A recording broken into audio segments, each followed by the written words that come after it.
अस्सलाम वालेकुम dear student, welcome to my YouTube channel chemistry with Mujahid. हमने FSc first year chemistry start की हुई थी, जिसमें हमने चैप्टर नंबर 1 कंप्लीट कर लिया था। आज हम ओवरऑल देख रहे हैं कि उसके अंदर कौन से कंसेप्चुअल शार्ट क्वेश्चन आपसे पूछे जा सकते हैं, और कुछ हम एक्सरसाइज के हवाले से भी शार्ट क्वेश्चन को डिस्कस करेंगे बच्चे।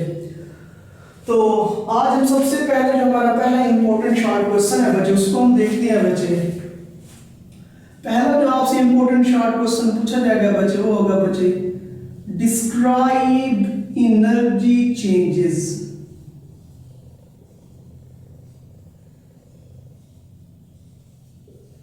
Describe energy changes during formation of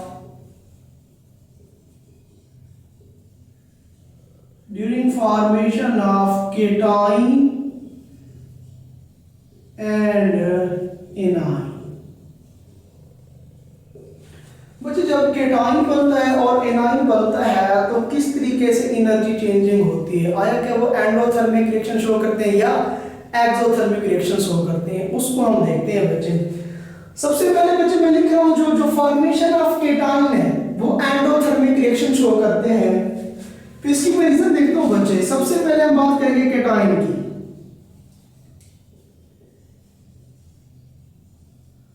cation कब बनता है बच्चे? जब किसी एटम के वैलेंस से इलेक्ट्रॉन को हम लॉस करवाते हैं।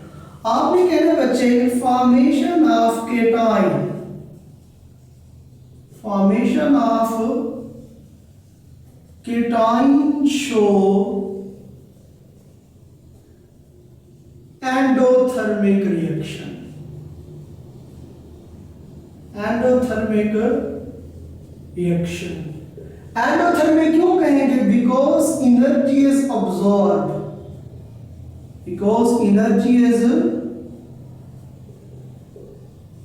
Absorb during cation formation.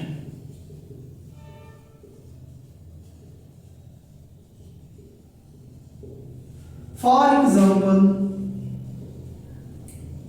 Sodium है। अब इस चीज को बच्चे मैं क्या करता हूं, यहां पे शो करता हूं इसको स्ट्रक्चर के साथ। सोडियम है बच्चे, सोडियम का एटॉमिक नंबर है 11। अगर सोडियम का एटॉमिक नंबर 11 है तो इसके वैलेंस में इसके अंदर इलेक्ट्रॉन भी 11 होंगे। सेंटर में क्या होगा इसके बच्चे? न्यूक्लियस, पहला शेल, दूसरा शेल और तीसरा शेल। अगर इसका एटॉमिक नंबर 11 है तो इलेक्ट्रॉन भी 11 होंगे। पहले शेल में बच्चे आएंगे 2 इलेक्ट्रॉन और दूसरे शेल में 8। 2 और 8 10। हमारे पास एटॉमिक नंबर 11 है तो इलेक्ट्रॉन भी 11 होंगे, तो तीसरे शेल में 1 इलेक्ट्रॉन होगा। तो इसे कहते हैं वैलेंस शेल। तो सोडियम के वैलेंस शेल में 1 इलेक्ट्रॉन है। अब इसने खुद को स्टेबल करना है, मतलब इसने अपना ऑक्टेट मुकम्मल करना है। ऑक्टेट मुकम्मल से मुराद है to get electronic configuration like noble gases. Noble gas की तरह स्टेबल होने के लिए इसको मजीद 7 इलेक्ट्रॉन चाहिए। तो होगा क्या ये बच्चे?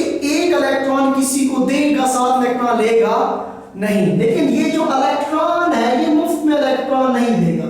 न्यूक्लियस पर याद रखना कौन सा चार्ज होगा? पॉजिटिव होगा। अभी जो पॉजिटिव चार्ज वाला न्यूक्लियस है इसने इलेक्ट्रॉन को अपनी तरफ अट्रैक्ट किया हुआ।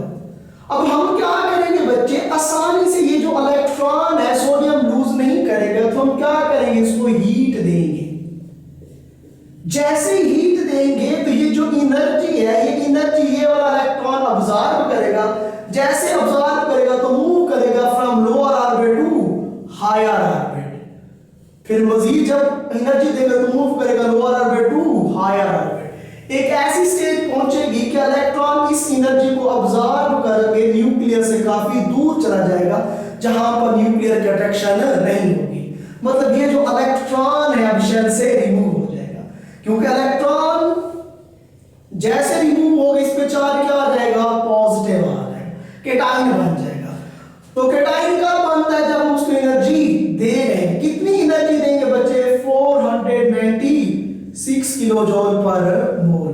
इतनी एनर्जी देंगे तब इलेक्ट्रॉन रिमूव होगा, वरना नहीं होगा, जिसे हम कहते हैं आयोनाइजेशन एनर्जी। तो फॉर्मेशन ऑफ कैटायन कौन सी रिएक्शन शो करता है बच्चे? एंडोथर्मिक रिएक्शन शो करता है, क्योंकि जो इलेक्ट्रॉन है वो मूव करे from lower orbit to higher orbit, और जब electron lower orbit to higher orbit move करते हैं एनर्जी क्या करते हैं? अब्सॉर्ब करते हैं। सोडियम में वैलेंशन में एक इलेक्ट्रॉन है, जैसे ही इलेक्ट्रॉन देगा चार्ज क्या आ जाएगा? पॉजिटिव, तो बन जाएगा Na पॉजिटिव, साथ में एक इलेक्ट्रॉन। कितनी एनर्जी अब्सॉर्ब करेगा? डेल एच बच्चे प्लस 496 किलो जूल पर मोल। अब बात करते हैं बच्चे एनाइन की, कि जो फॉर्मेशन ऑफ एनाइन है वो कौन से रिएक्शन शो करते हैं? बच्चे एनाइन तब बनता है जब किसी एटम के वैलेंस में हम एक इलेक्ट्रॉन को ऐड करते हैं। तो पहले हम लिख रहे हैं बच्चे फॉर्मेशन ऑफ एनाइन, एनाइन का बनना, anion show exothermic reaction, exothermic reaction. Exo means release, therm means energy, मतलब जब एनाइन बनता है तो एनर्जी क्या होती है बच्चे? रिलीज होती है, because energy is release, because energy is released during anion formation.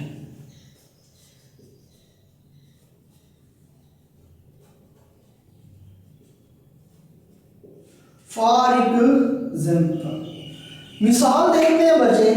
अच्छा यहीं पे ना मैं एक और एग्जांपल देता हूं, यहां पर क्लोरीन की आपने एग्जांपल देखनी है, क्लोरीन की। मैं स्ट्रक्चर दोबारा ड्रा करता हूं यहां पर बच्चे क्लोरीन की। बच्चे क्लोरीन है, इसका एटॉमिक नंबर है 17। अगर क्लोरीन का एटॉमिक नंबर 17 है तो इसके पास इलेक्ट्रॉन भी कितने होंगे बेटे? 17 होंगे। सेंटर में क्या आ जाएगा इसके बच्चे? न्यूक्लियस, फिर पहला शेल, दूसरा शेल और तीसरा शेल। पहले शेल में 2, दूसरे में 8, 2 और 8 10, हमारे पास 17 है, तीसरे में 7 इलेक्ट्रॉन। तो क्लोरीन के पहले शेल में 7 इलेक्ट्रॉन। अब इसको अपना ऑक्टेट मुकम्मल करने के लिए एक इलेक्ट्रॉन चाहिए, तो वो इलेक्ट्रॉन कहां से आएगा? समझ लो, ये वो इलेक्ट्रॉन है जो किसने रिलीज किया था? सोडियम ने।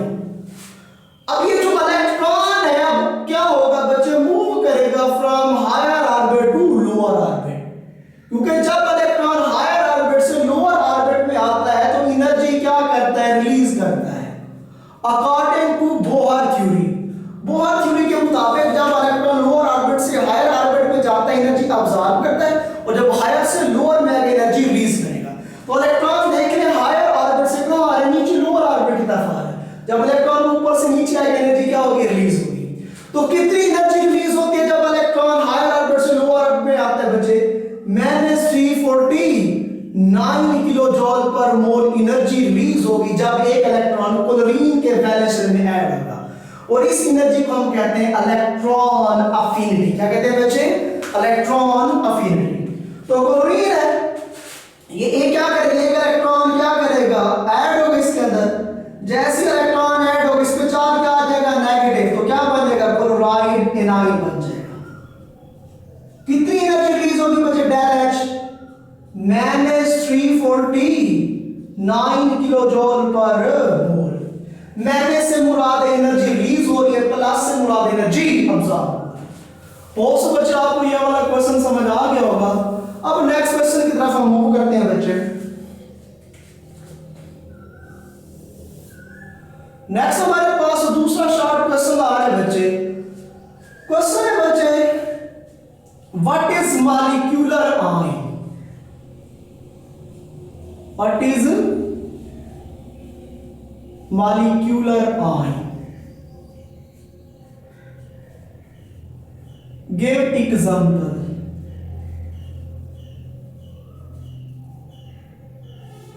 अब बच्चे बात सुने, यहां पर हमारे पास एक वर्ड है आयंस। आयंस क्या होते हैं बच्चे? आयंस कहते हैं कोई भी चीज जिस पर पॉजिटिव चार्ज हो या नेगेटिव चार्ज और इस तरह की चीज को हम कहते हैं आयंस। अब आयंस से पहले क्या है? मॉलिक्यूलर। मॉलिक्यूलर मतलब मॉलिक्यूल, मतलब ऐसे मॉलिक्यूल जिन पर पॉजिटिव चार्ज हो या नेगेटिव चार्ज हो, इस तरह के मॉलिक्यूल को हम कहेंगे मॉलिक्यूलर आयंस। तो मॉलिक्यूलर आयन की बच्चे डेफिनेशन क्या होगी बच्चे? दोज मॉलिक्यूल, ऐसे molecule which have positive or negative charge, positive or negative charge called molecular ion, molecular ion कहलाते हैं। अब बात करते हैं इनकी फॉर्मेशन। मॉलिक्यूलर आयन बनते कैसे हैं बच्चे? बच्चे मॉलिक्यूलर आयन तब बनते हैं जब कोई भी मॉलिक्यूल इलेक्ट्रॉन लूज करते है, इलेक्ट्रॉन अब्सॉर्ब करता है। जब भी कोई एटम इलेक्ट्रॉन लूज करेगा तो बन जाएगा मॉलिक्यूलर केटायन, और जब भी कोई भी मॉलिक्यूल इलेक्ट्रॉन गेन करेगा तो क्या बनेगा? Molecular anion. तो इन पर पॉजिटिव और नेगेटिव चार्ज तब आता है जब ये इलेक्ट्रॉन लूज करते हैं, इलेक्ट्रॉन अब्सॉर्ब करते हैं। तो फॉर्मेशन कैसे होती है बच्चे? दे फॉर्म, ये बनते हैं, कैसे बनते हैं बच्चे? By the loss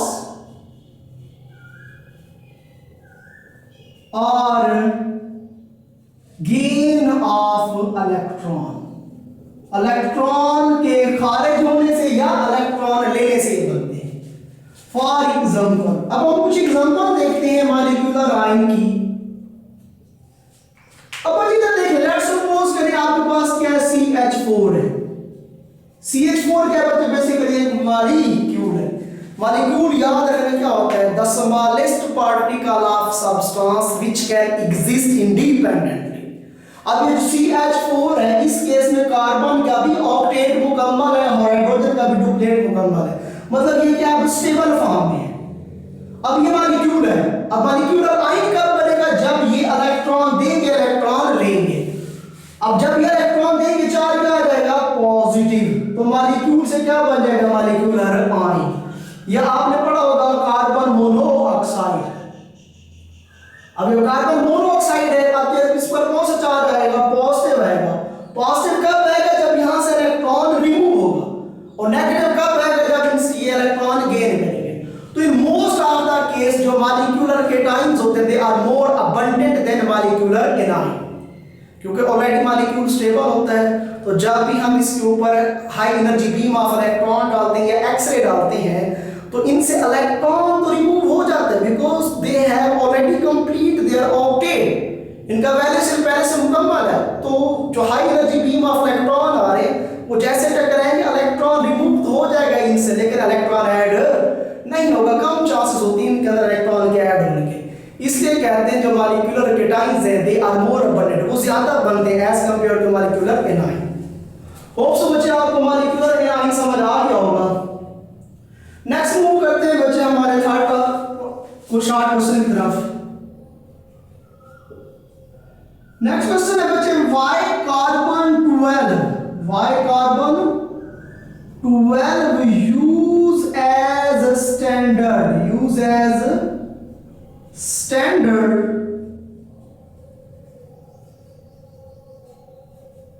in relative atomic mass।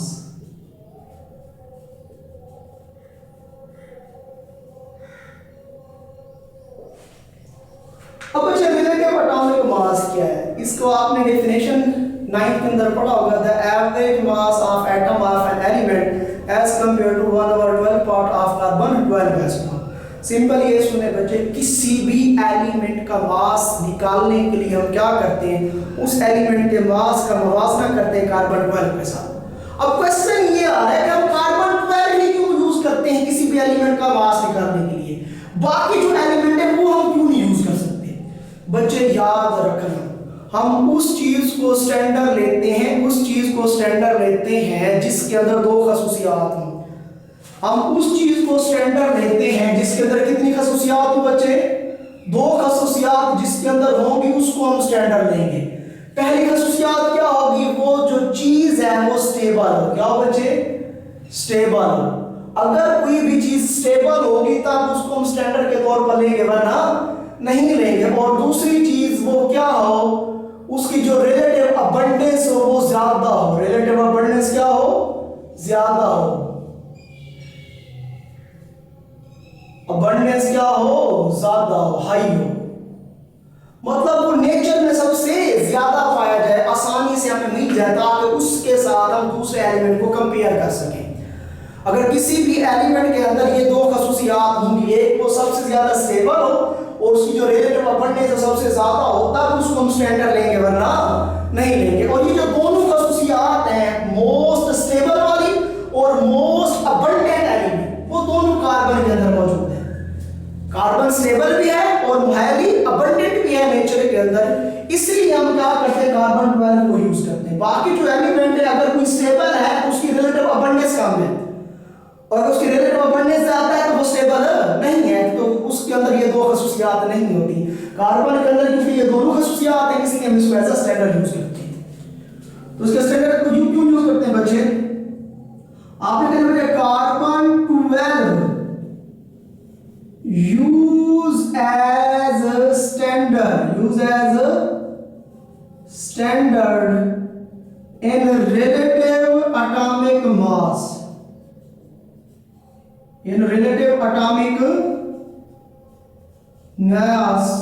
because क्योंकि पहला पॉइंट क्या होगा बच्चे, it is most stable isotopes। ये क्या है बच्चे, स्टेबल आइसोटोप्स है। और दूसरी रीजन क्या है बच्चे, it is most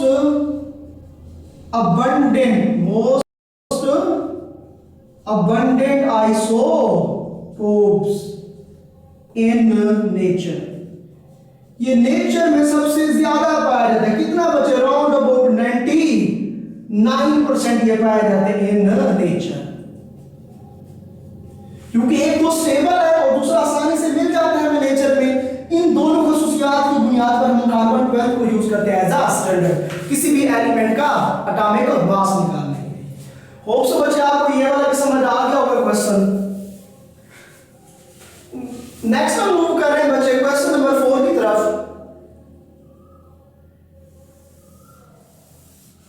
question number 4 हमारे पास आ रहा है बच्चे, define isotopes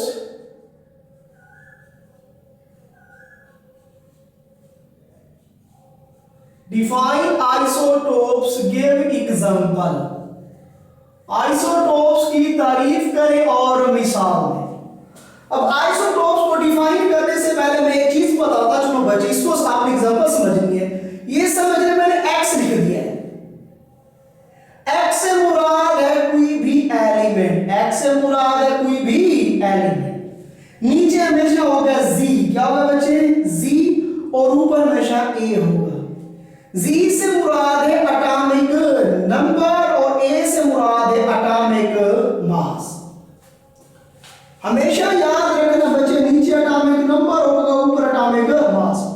अब मैं कुछ एलिमेंट लिखूंगा, आपने मुझे बताना है वहां पर कि एटॉमिक नंबर चेंज हो रहा है, एटॉमिक मास चेंज हो रहा है। इधर देख ले बच्चे, लेट्स सपोज करें मैं एग्जांपल लिख रहा हूं। फॉर एग्जांपल मैं लिखा सी, सी से मुराद है कोई भी एलिमेंट है, कार्बन का एलिमेंट है, C612। दूसरा लिखा है मेरे बच्चे मैंने C613, C614। तो देखिए बच्चे, मैंने क्या कहा था, नीचे एटॉमिक नंबर होगा, ऊपर एटॉमिक मास होगा। तो यहां देखिए बच्चे, इन सब का एटॉमिक नंबर क्या है, सेम है, और एटॉमिक मास मुख्तलिफ है। तो ऐसे एलिमेंट कार्बन एलिमेंट है जिसका एटॉमिक नंबर तो सेम हो लेकिन एटॉमिक मास मुख्तलिफ हो, इस तरह के एलिमेंट को हम कहते हैं आइसोटोप्स। अच्छा, इनका एटॉमिक मास मुख्तलिफ क्यों होगा, क्योंकि इनके अंदर नंबर ऑफ प्रोटॉन डिफरेंट होंगे। नंबर ऑफ प्रोटॉन कैसे, अगर एटॉमिक मास में से हम माइनस कर दें, किस किसको बचे, एटॉमिक नंबर को, जो नीचे बच जाते हैं उसे कहते हैं number of neutron, number of neutron. Okay, सबसे पहले इसको डिफाइन करते हैं बच्चे, आइसोटोप्स क्या होंगे बच्चे, those atom of an element, those atom of an element, किसी भी एलिमेंट के ऐसे एटम जिनका एटॉमिक नंबर क्या हो, सेम हो, which has same atomic number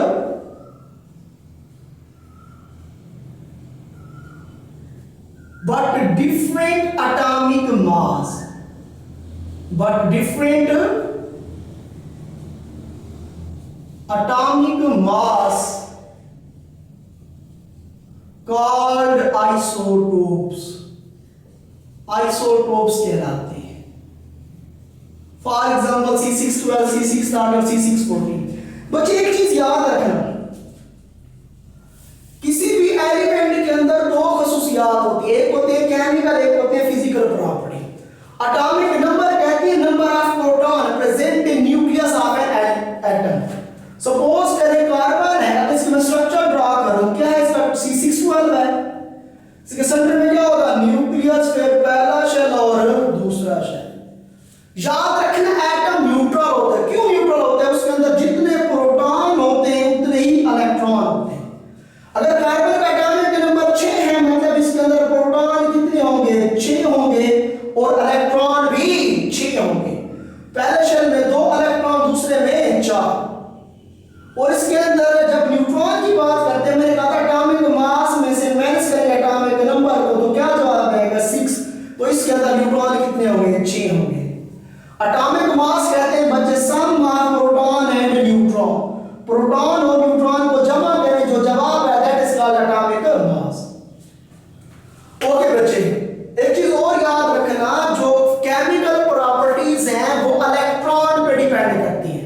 अगर किसी भी एलिमेंट की इलेक्ट्रॉनिक कॉन्फ़िगरेशन सेम होगी, वैलेंस शेल में इलेक्ट्रॉन सेम होंगे, तो केमिकल प्रॉपर्टी भी सेम होगी। जैसे हम इस कार्बन C612 की बात करेंगे तो कितने इलेक्ट्रॉन है, 6 इलेक्ट्रॉन है। अगर हम बात करेंगे C613 की, C613 की बात करेंगे तो सेंटर में क्या होगा, न्यूक्लियस, पहला शेल और दूसरा शेल। अब इसके एटॉमिक नंबर 6 है, मतलब प्रोटॉन कितने होंगे, 6 होंगे। अगर प्रोटॉन 6 है तो इलेक्ट्रॉन भी 6, पहले में 2, दूसरे में 4 इलेक्ट्रॉन होंगे। अब न्यूट्रॉन कितने हो जाएंगे, 13 में से 6 है, क्या आएगा जवाब, 7। बच्चे एटॉमिक मास में से माइनस करें एटॉमिक नंबर को, जो जवाब है उसे कहते हैं न्यूट्रॉन। 12 में से 6 क्या जवाब, क्या आएगा, 6। 13 में से 6 क्या जवाब, क्या आएगा, 7। 14 में से 6 क्या जवाब, क्या आएगा, 8। मतलब इसके अंदर 6 न्यूट्रॉन, इसके अंदर 7, इसके अंदर 8 न्यूट्रॉन। लेकिन इनके अंदर प्रोटॉन और इलेक्ट्रॉन सेम है, प्रोटॉन और इलेक्ट्रॉन सेम है। एटॉमिक नंबर 6 है तो प्रोटॉन भी 6 और इलेक्ट्रॉन भी 6 होंगे।